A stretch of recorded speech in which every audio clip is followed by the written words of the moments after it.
आपल्याकडून मिळालेल्या 4 चांगल्या शब्दांमुळे जर कोणाचं आयुष्य वाढत असेल, रक्ताभिसरण त्याचं चांगलं होत असेल, तर ते सर्वोत्कृष्ट रक्तदान असू शकतं.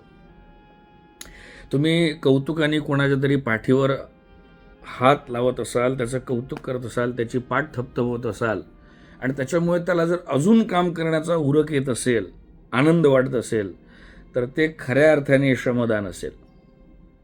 लागतं तेवढंच अन्न ताटात घेऊन काहीच जर उरत नसेल, अन्न वाया जात नसेल, तर त्यापेक्षा श्रेष्ठ अन्नदान कुठलं नाहीये. आणि कोणाच्या तरी दुःखाच्या वेळेस त्याचे अश्रू पुसण्यासाठी तुमच्याकडे जर धीर द्यायची ताकद असेल, तर मला तरी असं वाटतं त्याचं दुःख दूर करण्याचं स्वच्छ भारताइतकं अभिमान आणि अभियान दुसरं कुठलं नसेल.